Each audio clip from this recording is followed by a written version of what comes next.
Salam Kamir, kekaguman ilahi mengarah pada iman dan rahmat. Saudara-saudari yang terkasih, saya berada di luar kota, jadi tidak ideal untuk membuat renungan Kamir. Maka ini saya berjalan dalam kegelapan. Saya pasti butuh lampu, kalau tidak saya masuk selokan. Ini lampunya menakutkan. Tempatnya menjadi katanya angker, penuh dengan hantu-hantu. Tapi apakah kita percaya pada hantu? Apakah kita percaya pada hantu? Maka saya butuh lampu untuk berjalan. Dan ternyata semakin gelap, semakin gelap. Di ujung ini semakin gelap. Kalau kegelapan ini menjadi sesuatu yang membuat kita takut, maka kita butuh terang. Maka inilah pelan-pelan terang datang, terang dunia.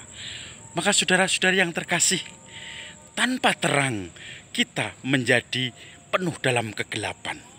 Terang akan menjadi nyata ketika diekspos di dalam kegelapan.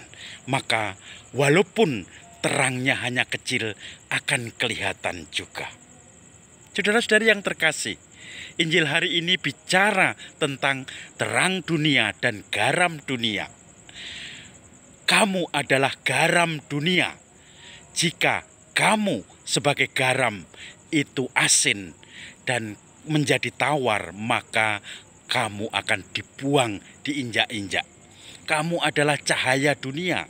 Kalau cahaya itu menjadi gelap dan mati, maka ditinggalkan banyak orang.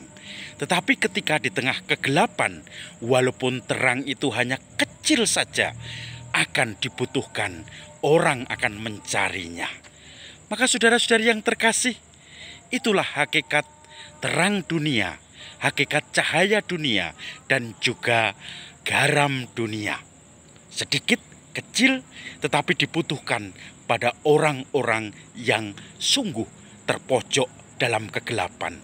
Pada orang-orang yang sungguh kehilangan rasa ambar dengan garam itu. Maka kalau kita bicara tentang garam dan terang dunia, sebagaimana Yesus memberikan Injilnya pada hari ini, mengutus kita sebagai garam dunia, sebagai terang dunia, dan disitulah kita akan menunjukkan kualitas terang itu atau garam itu. Saya teringat ada teman saya yang terpencil. Dia di kota itu hanya, atau di kampung itu, daerah itu hanya satu-satunya orang Kristiani. Dia pengikut Kristus. Tetapi anehnya, walaupun hanya satu-satunya, di RT-nya dia senantiasa selalu ditunjuk sebagai pemegang bendahara. Karena apa alasannya? Karena ketika dipegang Bapak, keuangan menjadi lancar. Bahkan orang-orang dalam simpan pinjam itu banyak yang simpan, kemudian banyak yang pinjam, dan akhirnya bisa kasnya bertambah-tambah. Tidak ada yang macet, dan semuanya dilaporkan dengan jujur keuangannya. Maka siapapun RT-nya yang kepilih, dia selalu menjadi bendahara, dipercaya.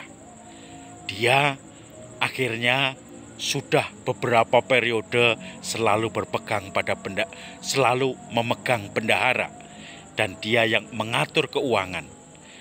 Orang-orang percaya pada kejujurannya. Orang-orang percaya akan kecakapannya mengatur keuangan, akan lobi-lobi atau cara-cara nagih ketika kemudian pinjaman-pinjaman di RT itu macet. Dan kemudian mereka juga tidak marah ketika diingatkan bahwa masih banyak tunggakan pinjaman-pinjaman. Maka dia akan bergerilya, lobi-lobi, dan orang itu pun akan dengan senang hati untuk mengembalikan, nyicil lagi pinjaman RT itu. Dan dia merasa, saya menjadi bendahara RT abadi. Nah, ini salah satu contoh pengakuan masyarakat. Walaupun kecil, umat Allah di situ, tetapi dia menunjukkan kualitasnya. Orang-orang mencarinya, orang-orang mengakuinya atas kejujurannya, atas lobi-lobi dan cara-cara untuk menagih utang-utang atau cicilan-cicilan dari warganya. Dan itu yang kemudian menjadi terang dunia. Seperti saya malam ini di dalam kegelapan ini. Saya yang juga merasa bingung membuat renungan terang dan garam dunia jauh dari paroki saya, jauh dari kamar saya. Kemudian saya menemukan terang dalam kegelapan ini. Ada kegembiraan sehingga akhirnya saya bisa berbagi tentang terang dan garam dunia.